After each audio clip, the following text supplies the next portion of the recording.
Hello guys, welcome to global and Indian affairs का 10th episode में। आज के दिन हम लोग 10th में यानी कि आज के दिन होने वाले इवेंट्स के बारे में डिस्कस करेंगे एंड साथ में कल के दिन यानी 9th में को हुए इवेंट्स पे डिस्कस करेंगे। तो चलिए शुरू करते हैं। सबसे पहला इवेंट है 11th में। 11th में का न्यूज़ मैं 10th में को इसलिए दे रहा हूँ क्योंकि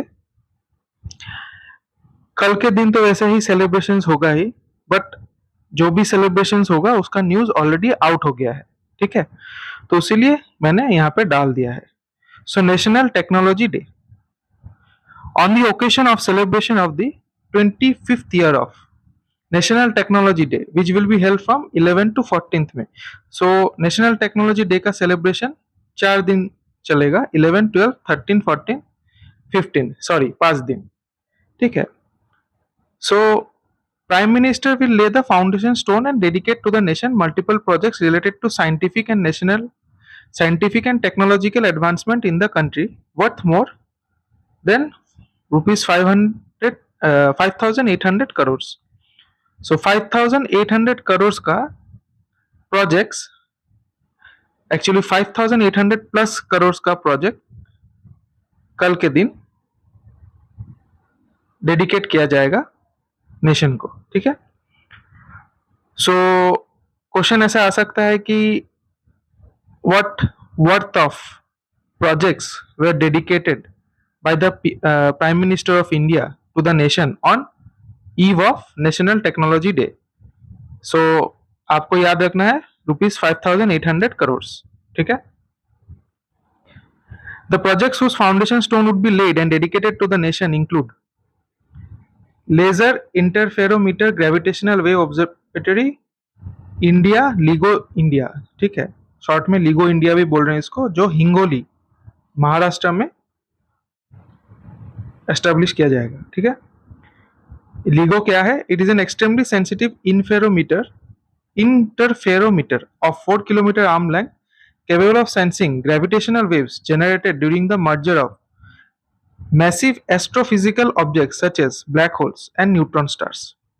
The LIGO India will work in synchronization with two such observatories operating in the United States, one in Hanford, Washington and the other in Livingston, Louisiana. ठीक है? बेसिकली ये एस्ट्रोफिजिकल एक्टिविटीज को डिटेक्ट करेगा, specially due to black holes, neutron stars, इन सब के वजह से, ठीक है? लिगो इंडिया, इसका फुल फॉर्म याद रखिएगा, laser interferometer gravitational wave observatory. कहाँ पे एस्टेब्लिश हो रहा है? हिंगोली महाराष्ट्र में, ठीक है? नेक्स्ट क्या है? Homi Bhabha cancer hospital and research centre, Jatni, Odisha. Platinum jubilee block of Tata memorial hospital, Mumbai. Fission molybdenum 99 production facility, BARC facility जो मुंबई में है उसके अंतर्गत, ठीक है? Rare earth permanent magnet plant, BARC facility जो विशाखापट्टनम में है उसके अंदर। National hadron beam therapy facility, Tata memorial centre in Navi Mumbai, उसके अंदर। Radiological research unit, Navi Mumbai. Homi Bhabha cancer hospital and research centre, Visakhapatnam. And women and children cancer hospital building, Navi Mumbai, ठीक है?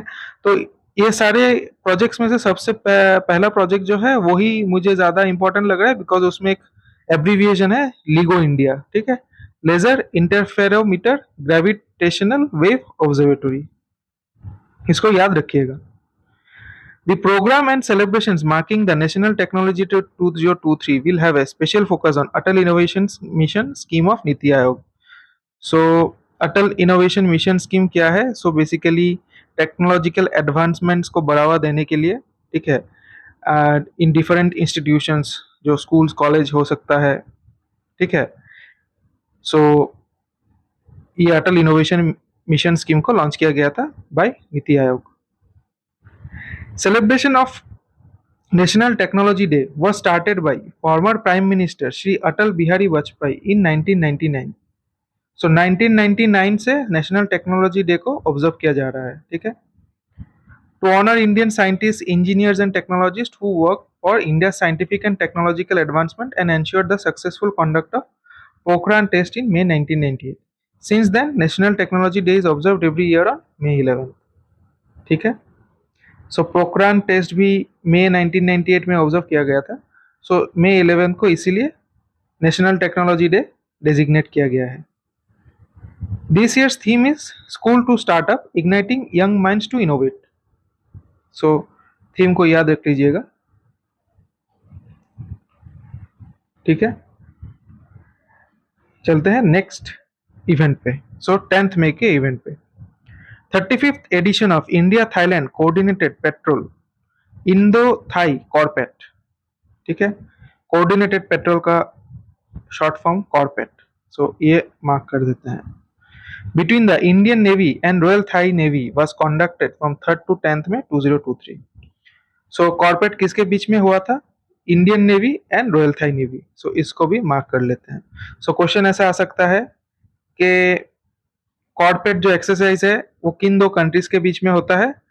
India and Thailand. ठीक है, Indian naval ship Kesari, an indigenously built LST, and his Thai Majesty ship Saiburi, a Chao Phraya class frigate, along with maritime patrol aircraft from both navies, participated in the corvette along the international maritime boundary line in the Andaman Sea. ठीक है, so ये maritime boundary line basically maritime areas को divide कर देता है. ठीक है, सो reason based division होता है. बाकी इसके ऊपर उतना ज़्यादा मुझे डिटेल्स मिला नहीं, मतलब एटलीस्ट इंटरनेट सोर्सेस में उतना कुछ खास है नहीं. अगर मुझे कुछ इसके बारे में ज़्यादा पता चलता है तो मैं डेफिनेटली कोई ना कोई एपिसोड में डाल दूंगा. ठीक है, अभी के लिए फिलहाल इतना याद रखिए कि IMBL line is international maritime boundary line. ठीक है, और हाँ, ये जो कॉर्पेट हुआ है उसमें INS केसरी इंडियन साइड से पार्टिसिपेट किया है एंड साइबुरी थाईलैंड साइड से पार्टिसिपेट किया है. ठीक है, वेरी इंपॉर्टेंट. सो टिक कर लेते हैं इसको. Indian navy and the Royal Thai navy have been undertaking CORPAT biannually since 2005 along the IMBL. ठीक है, as part of the government of India's vision of Sagar security and growth for all in the region, the Indian Navy has been proactively engaging with the countries in the Indian Ocean region towards enhancing regional maritime security. This has been achieved through bilateral and multilateral exercises, coordinated patrols, joint EEZ surveillance, and humanitarian assistance and disaster relief operations. ठीक है, so already मैंने 3 questions यहाँ पे discuss कर लिया.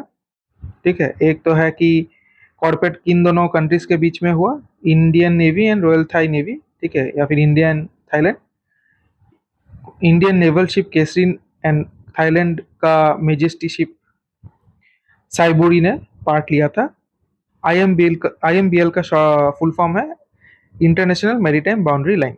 ठीक है, बढ़ते हैं नेक्स्ट इवेंट पे. सॉरी, बढ़ते हैं, इसमें कुछ डिटेल्स मैंने डाला है. So Thailand head of state king Vajiralongkorn. So ये ध्यान में रखिएगा, जो थाईलैंड है ना, Thailand is a constitutional monarchy with 2 legislative houses. So एक है हेड ऑफ स्टेट और एक होता है हेड ऑफ गवर्नमेंट. ठीक है, सो किंग वजीरा लॉन्गकॉम है हेड ऑफ स्टेट. ठीक है, थाईलैंड के PM है प्रवित वांगसुवन. सो ये है किंग वजीरा लॉन्गकॉम, ये है प्रवित वांगसुवन. थाईलैंड का कैपिटल बैंकॉक. थाईलैंड का करेंसी थाई बाट.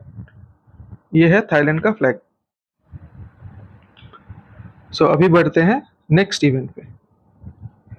PM Narendra Modi visited Rajasthan and laid foundation stone of various development initiatives and projects worth over rupees 5,500 crores in Nathdwara. अच्छा, सो कल के दिन हम लोगों ने यही इवेंट डिस्कस किया था कि आज के दिन होने वाला है. तो जो मैंने कल दिया था वही इवेंट हुआ है, उससे ज़्यादा कुछ नहीं हुआ है. ठीक है, सो अभी इसके ऊपर क्वेश्चंस डिस्कस कर लेते हैं कि क्या क्वेश्चन आ सकता है. सो क्वेश्चन ऐसा आ सकता है कि recently PM Narendra Modi laid the foundation stone of various development initiatives and projects worth over rupees 5,000 crores in which of the following cities of Rajasthan. ठीक है, तो नाथ द्वारा. ठीक है, सो ये याद रखिएगा. इसको छोड़ के ये दो जो है इवेंट है, ये दो इवेंट उतना याद रखने लायक नहीं है, आप एक बार रीड कर लीजिएगा, ठीक है। सो मैं ये दोनों स्किप कर देता हूँ। बाकी जस्ट ए रिफ्रेशर, राजस्थान के सीएम है अशोक गहलोत, राजस्थान का कैपिटल है जयपुर, राजस्थान के गवर्नर है कलराज मिश्रा, ठीक है। नेक्स्ट इवेंट पे चलते हैं। Union minister of state independent charge science and technology, minister of state independent charge earth sciences, MoS PMO, personnel public grievances, pensions, atomic energy and space, doctor Jitendra Singh, chaired the first ever high level steering committee meeting of Deep Ocean Mission at Prithvi Bhavan, New Delhi. So the first ever high level steering committee meeting of Deep Ocean Mission कहाँ पे organise हुआ था? New Delhi में, ठीक है, very important. Next क्या है? The deep ocean mission is a part of government of India's blue economy initiative which heralds India's ushering into an era of blue economy which is going to play a major role in building India's overall economy during the years to come. So ये deep ocean mission जो है government of India का एक blue economy initiative है, ठीक है। सो यहाँ पे भी एक क्वेश्चन ऐसा बन जाता है कि which of the following missions is a part of government of India's blue economy initiative.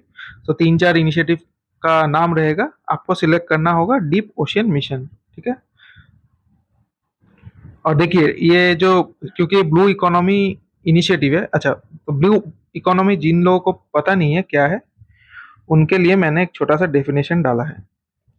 So blue economy is an economic system और sector that seeks to conserve marine and freshwater environments while using them in a sustainable way to develop economic growth and produce resources such as energy and food. So basically जो water bodies है, ठीक है, वहाँ पे वहाँ का जो marine life है और फ्रेश वाटर एनवायरनमेंट्स है, उसको यूटिलाइज करके इकोनॉमिक ग्रोथ बढ़ाना है, ठीक है, और एनर्जी, फूड, ये सारे रिसोर्स को भी जनरेट करना है, ठीक है। सो ये होता है ब्लू इकोनॉमी का मतलब, ठीक है। अभी इंडिया का क्या इंटेंशन है, वैसे डिस्कशन तो बहुत कुछ लेके हुआ, बट जो इंपॉर्टेंट लगा वही मैंने यहाँ पे डाला हुआ है।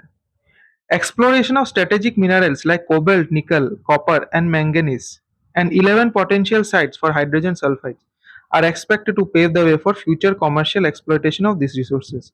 So ये जो minerals हैं, फिर ये हाइड्रोजन सल्फाइड जो कंपाउंड है, ये सब का एक्सप्लोरेशन, ठीक है।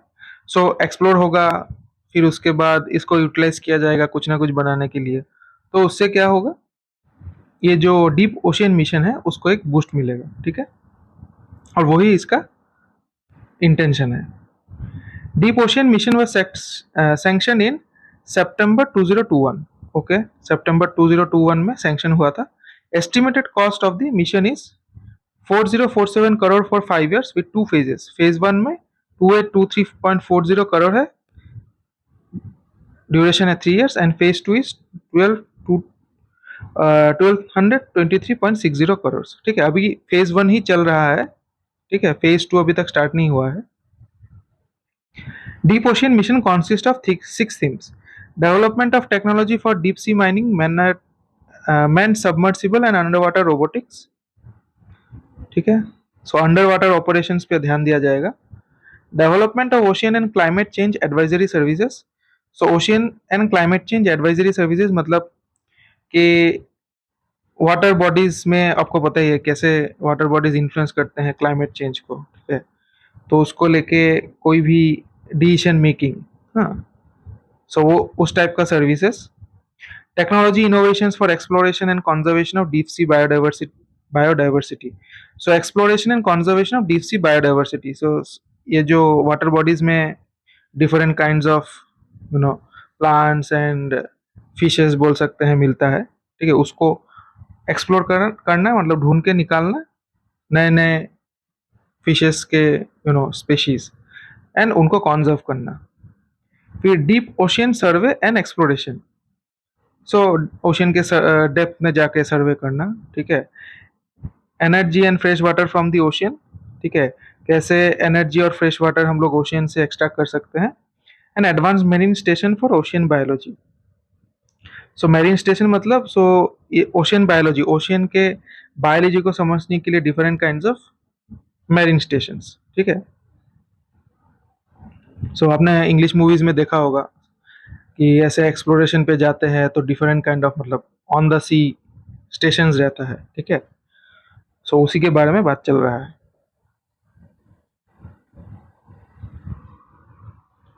बढ़ते हैं नेक्स्ट इवेंट पे। Shri Rajesh Bhushan, union health secretary, launch the SAKSHAM, stimulating advanced knowledge for sustainable health management. Full form याद रखिएगा, a learning management information system of ministry of health and welfare, ठीक है। This digital learning platform has been developed by the National Institute of Health and Family Welfare, New Delhi. Saksham is dedicated and a unified platform for providing online training and medical education to all health professionals in the country. Question ऐसा आ सकता है कि which of the following platforms was recently launched by Union Health Secretary, ठीक है, या फिर Ministry of Health and Family Welfare for providing online training and medical education to all health professionals in the country. Answer होगा सक्षम, या फिर सक्षम का फुल फॉर्म क्या है? Stimulating advance knowledge for sustainable health management. फिर नेक्स्ट इवेंट पे चलते हैं। India achieves another major sanitation milestone, 50% villages are now ODF plus under Swachh Bharat mission ग्रामीण फेज 2। कुछ दिन पहले हम लोगों ने डिस्कस किया था। वायनाड डिस्ट्रिक्ट जो है उसको ODF प्लस रैंकिंग मिला है among all the districts, right. उसी के कंटिन्यूशन में हम लोग आज थोड़ा स्टेट्स के बारे में डिस्कस करेंगे कि कौन सा स्टेट ऊपर में है, कौन सा। वैसे अंडर परफॉर्म के बारे में कुछ बोला नहीं है, जो टॉप स्टेट्स हैं उसी के बारे में यहाँ पे मुझे न्यूज़ मिला है। अच्छा, वायनाड जो डिस्ट्रिक्ट है वो है केरला में, ठीक है। मैं एक बार एक काम करता हूँ, यहाँ पे लिख देता हूँ। वायनाड, अच्छा इसको डिलीट करते हैं, थोड़ा सा कमा लेते हैं।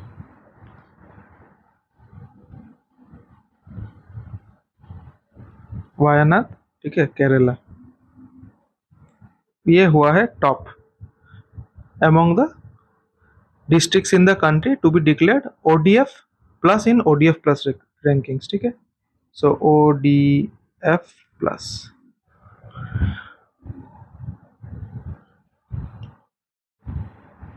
बाकी थोड़ा सा आप पढ़ लीजिएगा, ठीक है। फर्स्ट लाइन मैंने मार्क कर दिया। अच्छा, top performing states in terms of percentage of ODF plus villages are Telangana, Karnataka, Tamil Nadu, Uttar Pradesh among the big states and Goa, Sikkim among small states, ठीक है। Among union territories, Andaman and Nicobar island, Dadra Nagar Haveli and Daman Diu and Lakshadweep have 100% ODF plus model villages. Very important. पूछा जा सकता है कि which among the following union territories have achieved 100% ODF plus model village, ठीक है। Andaman Nicobar island, Dadra Nagar हवेली, दामन दीव, लक्षद्वीप। ऐसा हुआ कि 5 ऑप्शन रहा, ठीक है। उसमें से ये चारों ऑप्शन है and then all of the above, then all of the above आपको याद से टिक करना है। बाकी दूसरा आ सकता है कि which of the following states ranked या फिर achieved 100% ODF plus model villages, ठीक है। Telangana among the big states, और अगर स्मॉल स्टेट्स में पूछा जाता है देन गोवा, ठीक है। 95.3% ही अचीव कर पाया है गोवा। फिर आगे बढ़ते हैं। Between 2014 and 15 and 2021-2022 the central government had allocated a total of rupees 83,938 crore to स्वच्छ भारत मिशन ग्रामीण, ठीक है। Allocation for the year 23-24 is rupees 52,137 crore, very important. For grey water management which is the waste water generated from everyday household. ठीक है, तो grey water management मतलब क्या है, वो जो घर में हाउस होल्ड कोर्स से जो पानी जनरेट होता है, ठीक है। सो उसके लिए एक special campaign Sujalam was undertaken, ठीक है, and approximately 2.2 million soak pits were made to manage grey water. Now Sujalam 3.0 has been launched for holistic and convergent grey water management. So very important, पूछा जा सकता है कि ग्रे वाटर मैनेजमेंट के लिए कौन सा कैंपेन लॉन्च किया गया था। सो सुजलम कैंपेन, ठीक है। Govardhan, which stands for Galvanizing Organic Bioagro Resources Dhan, is an initiative to support biodegradable waste recovery, conversion of waste into resources, and for creating clean and green energy. It is waste to wealth initiative wherein waste generated in villages is used to generate biogas CBG as well as bioslurry biofertilizer and is in tune with circular economy and mission life initiatives of government of India. So again biogas के लिए कौन सा initiative launch किया गया था? गोवर्धन, ठीक है। गोवर्धन का फुल फॉर्म क्या है? Galvanising organic bio agro resources धन। चलते हैं नेक्स्ट इवेंट पे। As a part of the national initiative for communicating India's scientifically validated traditional knowledge to the society branded as Swastik, scientifically validated societal traditional knowledge। स्वास्तिक का full form क्या है? Scientifically validated societal traditional knowledge. CSIR, National Institute of Science, Communication and Policy Research, hosted the first meeting of Water Ecology and Environment Subcommittee chaired by professor BN Jagtap, ठीक है, of IIT Bombay. Anyway, सो यहाँ से हमको ये स्वास्तिक का full form याद रखना है, scientifically validated societal traditional knowledge, ठीक है। बढ़ते हैं नेक्स्ट इवेंट पे। Ministry of Ports, Shipping and Waterways launched Harit Sagar, the Green Port Guidelines to meet the larger vision of achieving zero carbon emission goal। ठीक है, very important. सो आ सकता है कि which of the following initiatives were recently launched by the Union Ministry of Ports, Shipping and Waterways to meet the larger vision of achieving zero carbon emission goal at the ports, ठीक है, ports of India। So हरित सागर। बाकी ये second line आप थोड़ा पढ़ लीजिएगा, ठीक है, इसको मैं डिस्कस नहीं करूँगा यहाँ पे बिकॉज काफ़ी सारे पॉइंट्स है जो डिस्कस करना है, काफ़ी सारे इवेंट्स, ये भी थोड़ा पढ़ लीजिएगा। 4 ports, Dindayal Port, Visakhapatnam Port, New Mangalore Port and VOC Port are already generating renewable energy more than their demand। ठीक है, ये सारे पोर्ट्स में ऑलरेडी रिन्यूएबल एनर्जी जनरेशन चल रहा है, ठीक है। Major efforts were conferred Major ports were conferred awards for all their for an all-time best performance on selected operational financial parameters during financial year 2022-23, ठीक है। सो काफी सारे पोर्ट्स को अवार्ड दिया गया था। क्या क्या अवार्ड मिला है? Absolute performance for the year 2022-23 मिला है दीनदयाल पोर्ट को, जो गुजरात में है, ठीक है। जवाहरलाल नेहरू पोर्ट को क्या मिला है? Achieving major milestone in turn around time, ठीक है। पारादीप पोर्ट को मिला है performance shield on ship berth day output. Kamarajar port को मिला है प्री बर्थिंग डिटेंशन टाइम और कोचिन पोर्ट को मिला है परफॉर्मेंस शील्ड इन टर्न अराउंड टाइम, ठीक है। सो absolute performance for the year 2022-23 definitely आपको याद रखना है, वो मिला है दीनदयाल पोर्ट को, ठीक है। बाकी जो है बाकी आप याद रख सकते हैं तो वेरी गुड, कोशिश कीजिएगा।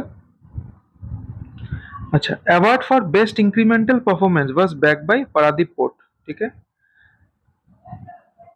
और in the incremental category another award was conferred to Mormugao port for best ship berth day output, while award was conferred to Kamarajar Port for best pre-berthing detention time।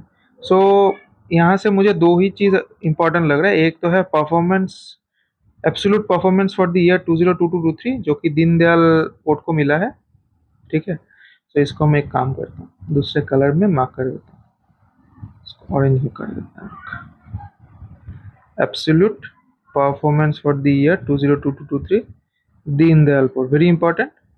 और award for best incremental performance Paradip port, ठीक है।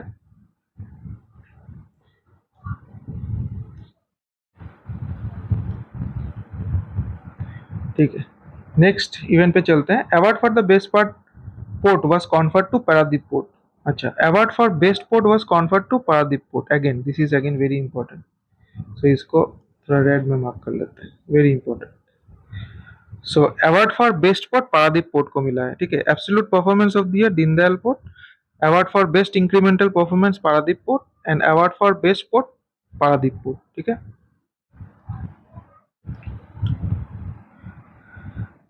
अच्छा, बाकी अभी इसको थोड़ा सा टिक कर लेते हैं।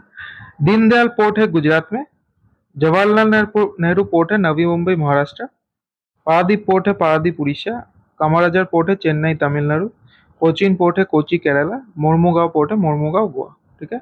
वेरी इंपॉर्टेंट, इसको थोड़ा याद कर लीजिएगा। बढ़ते हैं नेक्स्ट इवेंट पे। इंटरनेशनल डे ऑफ आर्गानिया 2023 10 मई को ऑब्जर्व किया गया, मतलब आज के दिन।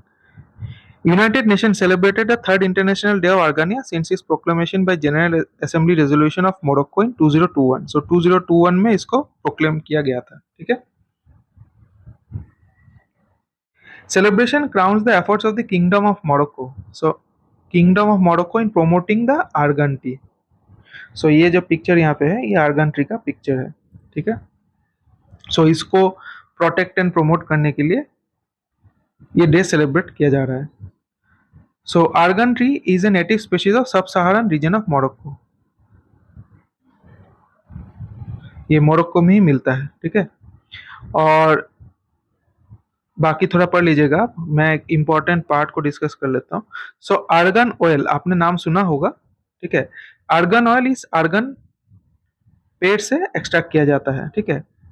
इसका बहुत सारा एप्लीकेशन है ट्रेडिशनल एंड कॉम्प्लीमेंट्री मेडिसिन में, ठीक है, as well as in culinary and cosmetic industries, मतलब फूड इंडस्ट्री में भी इसका काफी सारा यूज है, कॉस्मेटिक इंडस्ट्रीज में भी इसका यूज होता है। It is held as the liquid gold of Morocco, ठीक है। सो ये थोड़ा याद रखिएगा।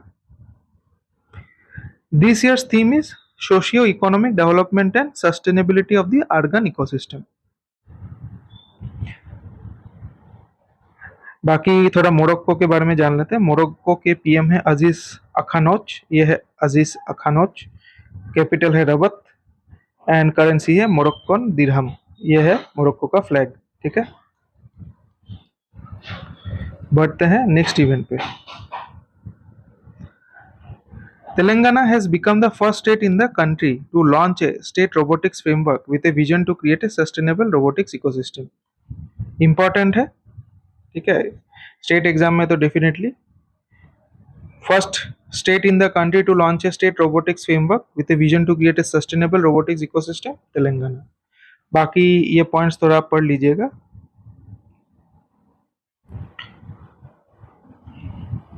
India has decided to extend the $1 billion credit line for Sri Lanka that is in the midst of an economic crisis till March 2024. Credit line is part of the $4 billion emergency assistance that was extended by India during Sri Lanka's peak crisis time last year and was scheduled to end in March. The funds were mostly used for medicines and food. So last year आपको याद होगा श्रीलंका में crisis हुआ था and तब उस time पे India ने $4 बिलियन का इमरजेंसी क्रेडिट दिया था। तो इस साल वो खत्म होने का बात था, but due to the ongoing crisis, ठीक है, वो मार्च 2024 तक एक्सटेंड हो गया है। क्वेश्चन कैसा आ सकता है? क्वेश्चन ऐसा आ सकता है कि which of the following countries decided to extend the $1 billion credit line as a part of its $4 billion emergency credit line given to Sri Lanka in the mist of an economic crisis. तो India, ठीक है। बाकी ये थोड़ा पढ़ लीजिएगा, video को pause करके पढ़ लीजिएगा थोड़ा। नेक्स्ट इवेंट पे चलते हैं। First biennial international maternal newborn health conference 2023 organized by Align MNH, a global initiative funded by Bill and Melinda Gates Foundation in collaboration with the United States Agency for International Development (USAID) and in partnership with maternal and newborn health community, is being held from 8th to 11th May at Cape Town, South Africa. Very important. So where was the first International Maternal Newborn Health Conference 2023 held? Cape Town south Africa. ठीक है, बाकी यहाँ पे जो details है थोड़ा सा आप पढ़ लीजिएगा। बेसिकली आपको पता चल ही गया होगा कि ये मैटरनल एंड न्यूबॉर्न जो होते हैं उनके ऊपर फोकस्ड है ये कॉन्फ्रेंस। ठीक है, उसी को लेकर डिस्कशंस एंड ऑल हुआ है। थोड़ा सा आप वीडियो को पॉज करके ये थोड़ा डिटेल पढ़ लीजिएगा। ठीक है, नेक्स्ट इवेंट पे चलते हैं। President Draupadi Murmu conferred 8 Kirti Chakras, including 5 posthumously, and 29 Shaurya Chakras, including 5 posthumously, to personnel of the Army, CAPF, paramilitary and state union territory police forces for displaying indomitable courage and extraordinary valor in the line of duty. So आपको पता ही होगा, अशोका चक्र, कीर्ति चक्र and शौर्य चक्र, 3 चक्र जो gallantry awards बनते हैं, सो इनको प्रेसिडेंट कॉन्फर करते हैं। ठीक है, सो अभी के लिए 8 कीर्ति चक्रस एंड 29 शौर्य चक्रस कॉन्फर किया गया है। सो नीचे मैंने लिस्ट दे दिया है, सो यहाँ पे डाल दिया है। सो इसको डिस्कस नहीं करते हैं, आप एक बार ग्लांस कर लीजिएगा। ठीक है, नेक्स्ट इवेंट पे चलते हैं।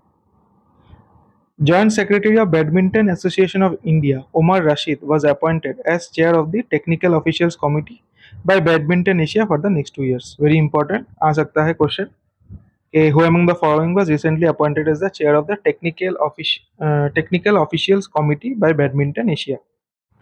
Omar Rashid. Omar Rashid is also the General Secretary of the Assam Badminton Association. ठीक है, बैडमिंटन एसोसिएशन ऑफ इंडिया के प्रेसिडेंट कौन है? डॉक्टर हिमंत बिश्व शर्मा, जो कि आसाम के भी चीफ मिनिस्टर हैं। बैडमिंटन एसोसिएशन ऑफ इंडिया का हेडक्वार्टर न्यू दिल्ली में है। Badminton association of India founded in 1934। Badminton Asia president Kim Jong Su. Badminton Asia headquarter Kuala Lumpur and badminton Asia founded in 1959। ठीक है, सो ये है हिमंत बिश्व शर्मा, ये है किम जोंग सू एंड ये है ओमर रशीद। नेक्स्ट इवेंट पे चलते हैं। International cricket council announce the winners of ICC player of the month awards for अप्रैल 2023। ठीक है, ये इसको मार्क नहीं करते, ये मेन इवेंट नहीं है। मेन इवेंट क्या है? ICC men's player of the month मिला है फ़खर जमान ऑफ पाकिस्तान को। ICC women's player of the month मिला है थाईलैंड स्कीपर नरीमल छैवई। ठीक है, वेरी इंपॉर्टेंट। सो ये है फ़खर जमान, ये है नरीमल छैवई। आईसीसी चेयरमैन कौन है? ग्रेग बार्कले, ये है ग्रेग बार्कले। आईसीसी सीईओ है जी ऑफ एलर्डिस। आईसीसी का हेडक्वार्टर दुबई में है। ICC founded on 15 June 1909। Jay Shah is also member of the board of directors ICC. ठीक है,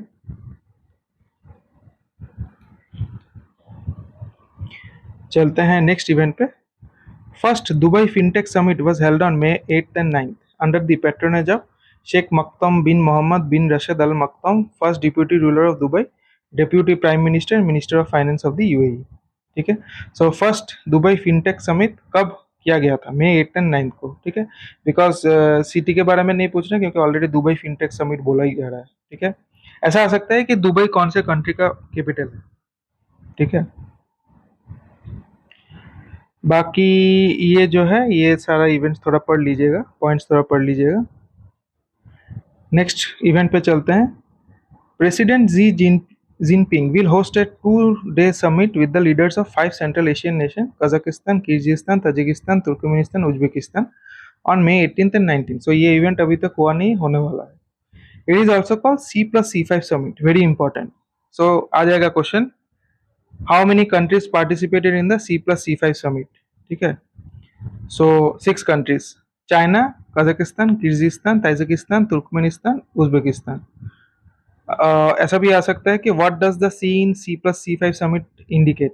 ठीक है, सो पहला वाला सी बेसिकली चाइना है। ठीक है, नेक्स्ट इवेंट पे चलते हैं। Argentina football team captain and FIFA World Cup 2022 champion Lionel Messi was named the Laureate Sportsman of the Year as well as Laureate World Team of the Year award for 2023 in a ceremony in Paris. Messi also became the first ever athlete to win the award twice as an individual as a part of the best team of the year. So basically Argentina team को जो है best team of the year award मिला है plus Lionel Messi को laurel sportsman of the year award भी मिला तो उनका इस साल चांदी ही चांदी हो गया दो दो अवार्ड मिल गया उनको Jamaican sprinter Shelly Ann Fraser Price bagged the World Sportsman of the Year award. ठीक है शेली एन फ्रेजर प्रिस सो पूरा नाम ही उनका बड़ा है शेली एन फ्रेजर प्रिस अदर अवार्ड्स थोड़ा आप पढ़ लीजिएगा ठीक है awards have been presented annually since the inception in 2000 roger federer has won it 5 times the most since the inception of the award ठीक है सो क्वेश्चन आ सकता है कि who among the following has won the highest number of awards at the laureus sportsman of the year so basically I think Laureus sportsman of the year ही मिला होगा उनको तो रॉजर फेडरर ठीक है Andy Murray won the Aix-en-Provence ATP Challenger final in France ठीक है defeating Tommy Paul so important है एक्स-एन-प्रोवेंस ATP चैलेंजर किसने जीत लिया है एंडी मुरे ने ठीक है एंडी मुरे ने बेसिकली मेंस सिंगल इवेंट पे जीता है ठीक है सो यहाँ पे मैं लिख देता हूँ मेंस सिंगल्स इवेंट वैसे मैंने वुमेन्स इवेंट का ढूंढने का कोशिश किया बट आई डोंट थिंक इसका वुमेन्स इवेंट होता है कुछ ठीक है सो ये शायद मेंस इवेंट ही होता है मुझको बिकॉज मुझे men's single and men's double ही मिला ठीक है सो डबल में किसने जीता है Jason Kubler John Peers defeated the pair of Nuno Borges and Francisco Cabral Portugal so Jason Kubler and John Peers दोनों यूके से ही हैं ये भी मैं थोड़ा सा मेंशन कर देता हूँ यूके ठीक है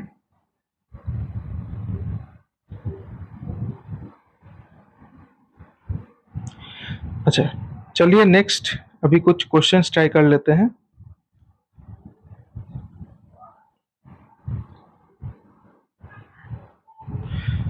The first ever high-level steering committee meeting of Deep Ocean Mission was held at which of the following cities? New Delhi. National Technology Day is observed on 11th May. 35th edition of India-Thailand Coordinated Patrol Corpet between the Indian Navy and Royal Thai Navy was conducted recently. Which of the following Indian naval ships participated in the exercise? INS Kesari INS Magadh जो है recently डिकॉमिशन हो गया है ठीक है और INS Satpura जो है वो एशियन और इंडिया का जो एक्सरसाइज था उसमें पार्ट लिया था along with INS Delhi PM Narendra Modi recently visited Rajasthan and has laid the foundation stone of various development initiative and projects worth over rupees 5,500 crores in which of the following cities? Nathdwara. Shri Rajesh Bhushan, Indian Health Secretary, recently launched which of the following platforms for providing online training and medical education to all health professionals in the country? Saksham. Which of the following states was recently declared as the top performing state in terms of percentage of ODF plus villages? Telangana. Initiative for Grey Water Management under the Swachh Bharat Mission is called Sujlam. Minister of Ports, Shipping and Waterways recently launched Harit Sagar Green Port Guidelines to meet the larger vision of zero carbon emission goal. Who among the following holds the post of Cabinet Minister of Ports, Shipping and Waterways? Sarbananda Sonowal. Deen Dayal Port is located in which of the following states? Gujarat. International Day of Argania 2023 was observed on 10th May. Which of the following states became the first in the country to launch a state robotics framework with a vision to create a sustainable robotics ecosystem? Telangana. Recently, India decided to extend the $1 billion credit line, which is a part of the $4 billion emergency assistance, to 2024 for which of the following countries which is facing an economic crisis? Sri Lanka. First Biennial International Maternal Newborn Health Conference 2023 organized by Align MNH and USAID is being held in which of the following cities? Cape Town. President of India recently conferred the Gallantry Awards to the Army personnel, CAPF, and other police officers from various states union Tories. How many Kirti Chakras were awarded this year? 8. 8 Kirti Chakras and 29 Shaurya Chakras. ठीक है. Who among the following was recently appointed as the chair of the Technical Officials Committee by Badminton Asia? Omar Rashid. Who among the following was recently conferred the title ICC Men's Player of the Month for April 2023? Fakhar Zaman. Who among the following was recently named as the Laureate Sportsman of the Year? Lionel Messi. Aix-en-Provence ATP Challenger tennis tournament was won by Andy Murray. Recently, Chinese President Xi Jinping announced to host a two-day summit in May called the C+C5 Summit. How many countries will take part in it? 6. Which of these is the capital of Morocco? Rabat. So guys, आज के लिए इतना ही. आपको अगर मेरी ये video अच्छी लगे तो काइंडली सब्सक्राइब कर दीजिएगा. एंड आपको अगर कुछ कमेंट्स या फीडबैक देना है तो डेफिनेटली कमेंट सेक्शन में मुझे बताइएगा. ठीक है. Good night and thank you.